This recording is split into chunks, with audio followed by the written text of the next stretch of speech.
shipping changes.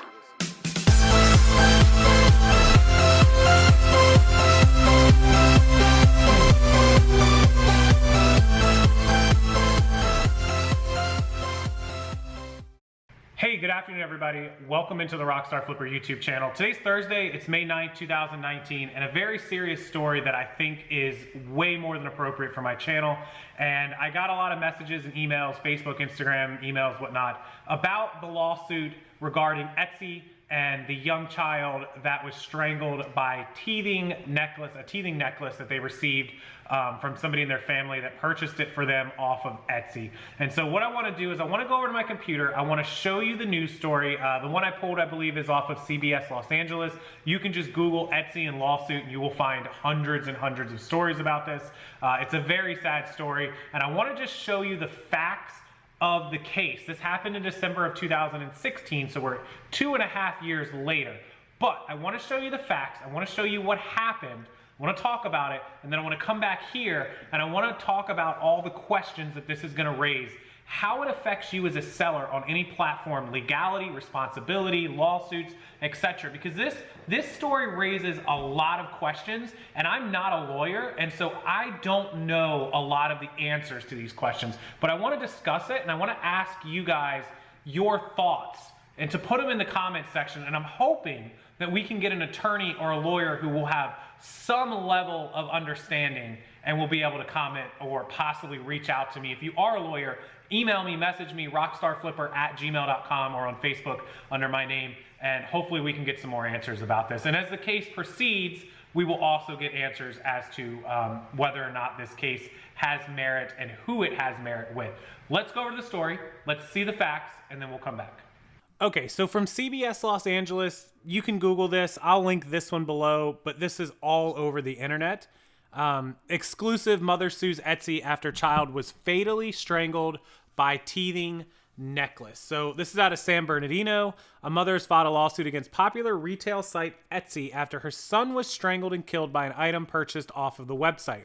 On December 10th, 2016, Deacon Morin was found dead at a child care center in Fontana after he was strangled to death when a necklace he was wearing around his neck tightened and did not release. The necklace was given to his mother, Danielle Morin, as a gift by a close friend who purchased it on the website Etsy, which is described as an e-commerce site specializing in handmade items and craft supplies. According to the online receipt, the item Morin received is described as a Baltic amber teething necklace for babies. The product is meant to help alleviate pain from teething babies, is supposed to have a releasing safety clasp that automatically releases if anything pulls on it. The necklace the Morins received had a screw-on clasp that could not be released when baby Deacon was caught on something, causing him to suffocate. Morin's attorney, John Carpenter, said Etsy is legally responsible for Deacon's death and has filed a lawsuit against the website and Lithuanian company that provided the necklace. The terms of use listed on Etsy's website state, in part, the items in our marketplaces are produced, listed, and sold directly by independent sellers, so Etsy cannot and does not make any warranties about their quality, safety, or even their legality. Any legal claim related to an item you purchase must be brought directly against the seller of the item. You release Etsy from any claims related to items sold through our services. Carpenter says that Morin did not agree to these legal disclosures because she received the necklace as a gift. Morin says, "It scares me for other parents. I want parents to know there is no more Toys R Us, and people need to go online to buy products, and these products are dangerous products. No parent should have to bury their child." An Etsy spokesperson released a statement that read, "Deacon's death was a great tragedy, and our hearts are with his mother and family. While we understand the desire to take action, Etsy is a platform and did not make or directly sell this item. We believe the allegations should be directed at the criminally negligent daycare providers or, if appropriate, the seller of the necklace. The seller has not had any products on our website since last year, and we do not represent the seller in any way." And so this brings up a whole bunch of questions, which I want to get into right now. Let's go back over to me and let's get into it right now. Okay, so this raises a lot of questions. Question number one for me is the product responsibility. So it's an independent seller, and Etsy is the platform. And this goes for eBay, and this goes for Amazon. They are simply the platform, the place to list it and sell the item. So are they responsible because they allowed a seller to list an item? Well, I believe that the platform is responsible. In my opinion, they are responsible because just like Amazon and eBay are found responsible when a fake Louis Vuitton purse sells, Louis Vuitton went after eBay years ago because of all the fake purses and said, yes, that is a seller selling a fake item and they are wrong, and we will sue them and we will get the seller. But you are facilitating the transaction of an item that is illegal, it is fake. In this case, Etsy facilitated the transaction of an item that was dangerous. That puts liability on them, in my opinion. Now, I'm no lawyer, I don't know, and I imagine that's why the lawyer, in this case, for the mother, for the family, has filed lawsuit against Etsy. Now, number two, that teething necklace was supposed to have a clasp, like an emergency release clasp, and it actually had a screw-on one that didn't release. So, did the seller lie about the emergency clasp? Did they fail to use it? Were they using the wrong type? Or was the seller selling a product that another company made, or did they knock it off? So let's say that Louis Vuitton makes a purse that has a quick release strap, and somebody knocks off Louis Vuitton and tells you, hey, my purses have a quick release snap, but because they're knocking Louis Vuitton off and it's cheaper to use a clamp one, you get the clamp one and you don't have a quick release strap. Well, in the event of a purse, big deal. In the event of a teething necklace, that difference in that small little screw-on clasp versus quick release clasp cost a child his life. So, were they selling an authentic product, or were they selling a fake product that they used a fake piece on? Or was it just a total lie outright and the product never came with a quick release clasp at any point? So we don't know. We don't know any of those answers. Either way, that seller is at fault, because no matter how it ended up with that clasp, that locking one or screw-on one, it was a dangerous product. When it arrived to the person that bought it and was given to the family member, it was dangerous. No matter how it turned out that it ended up being dangerous, knockoff or otherwise, it was dangerous. So they are definitely responsible. Now, on Etsy's side, I believe the facilitation is enough. The reason, even if they're not liable, like it's not their direct fault that that item was bad or knocked off or dangerous, the fact that they facilitated it is enough to land them in court, which is what it has done. And let's think back to another story, the Great White Fire in Rhode Island. And that was the nightclub fire. The band Great White was playing. I believe 100 people lost their lives because they used pyrotechnics. The pyrotechnics caught the ceiling on fire. The whole bar burned down. People couldn't escape. And there were a ton of lawsuits filed, obviously against the owners of the bar, against the band, against all these people, the pyrotechnics company. But one of the lawsuits that was filed in that case was filed against the makers. I believe it was JBL. Somebody can fact check me on this. I think it was JBL. The JBL speakers, the speakers that were hanging in the ceilings, the amplifiers that were providing the band their music.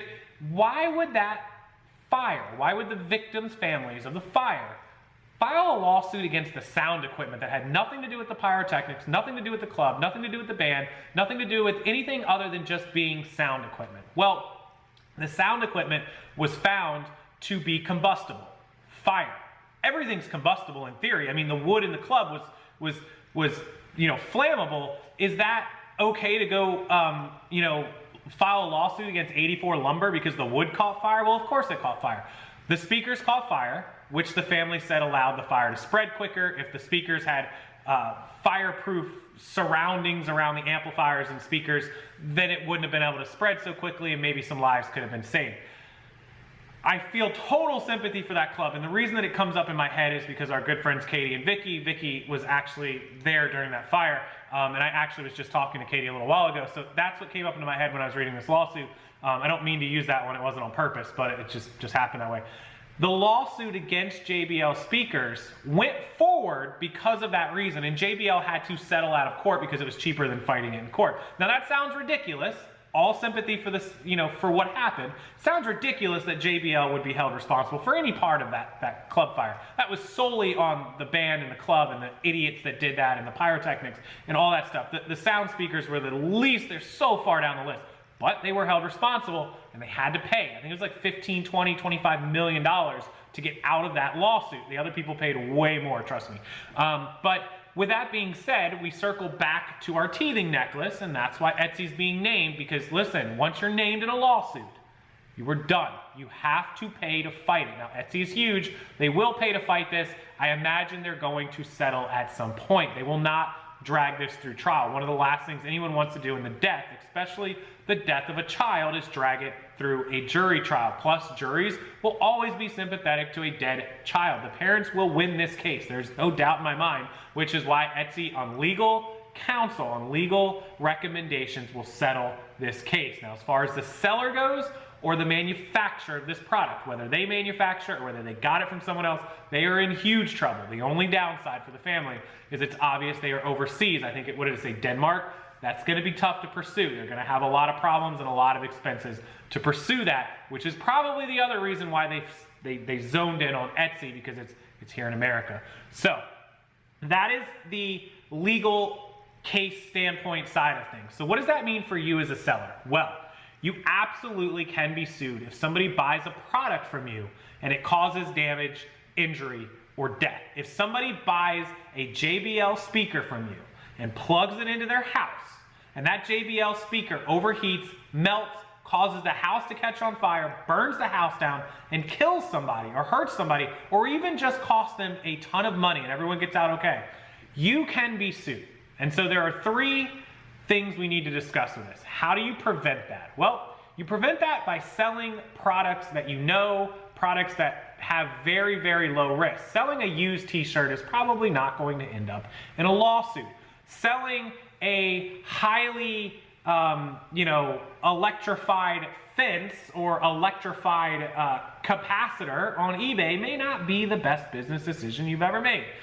Just saying. Microwaves, probably not something I want to sell. You remember those hoverboards that were melting and catching fire? Never want to sell those. Companies got sued for that. The second thing, some people talk about business insurance. I have never covered or carried general liability insurance for my online business. I did have it when I had a storefront way back in the day. You guys don't know this. I had a storefront, I had an office. I had insurance. I had to. People came in, people left. There was all kinds of things. Definitely had it then. Do not have it now. There's no need. It's expensive. It can be expensive. A few $100 a month, up to, anywhere from $50 to $100 a month, up to $300 or $400 a month. So keep that in mind. If it's something you can get cheap, $40, $50 a month, it may be worth carrying a little bit of insurance. In this term though, even if the seller had $1 million policy, I'm certain these parents are suing for way more than $1 million, so it probably wouldn't have done any good anyways. Number three is, beyond the liability and beyond carrying insurance, should you alter what you are doing in any way to offset this? And honestly, no. Most of these products are safe. They're good. If you're selling known products, good products, things should never come to this. It's very, very rare. I mean, how often do we hear about this? Almost never.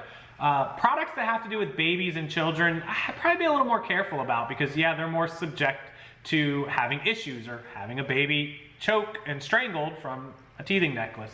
Not something I probably would sell, but that's not something that ever came to their minds when they were selling those products. So legalities, lawsuits, liability, it's a tough thing. Balance it, use your best judgment. Again, I'm not a lawyer, I can't give you this legal advice, but use your best judgment. If you want to get insurance, by all means. I don't recommend it. I think it's an unnecessary expense, because at the time that something catastrophic like that happens, it's probably never going to cover the expenses anyways. The insurance is expensive enough for $1 million, let alone millions of dollars.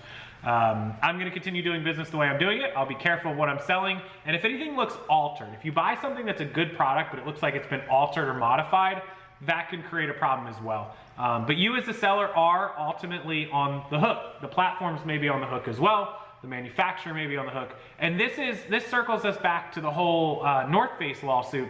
This is why companies only want authorized resellers, distributors to sell their product, because in the event that you, a third party, sells their product and you modified it or altered it or sold it to somebody who ends up dying, and they sue them, they're on the hook legally for what you did, and you're not even one of their licensed sellers or authorized third-party sellers. If it was one of their authorized ones, then they have legal recourse against them. They don't have any legal recourse against you because you're not in any way attached to them. And so that's why they only want people that they have under their umbrella attached, able to sell their products. For those of you that complained about that, among other reasons, but that's one of them. So I want to hear what you guys have to think. It's a super sad story. I feel awful for the family. That's a terrible thing to have happen. Of course, it was a young child, and really no way to prevent that other than, you know, keeping a better eye on the child, which the child was at daycare.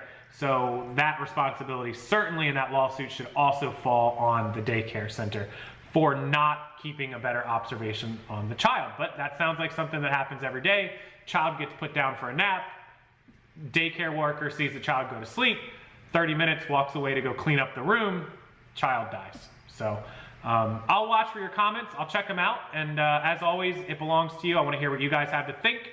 And use the comment section. They're down below, and I'll approve them as quick as possible. Don't forget, in just a little while, hour and a half, I will be back for the live show. That will be linked below as well. 9 p.m. Eastern Standard Time right here. We can discuss the lawsuit further. We'll discuss all of your selling and everything you guys want to know at 9. I'll see you there. Thank you so much. Make sure you hit that like button. Subscribe to the channel, and I will see you guys tonight.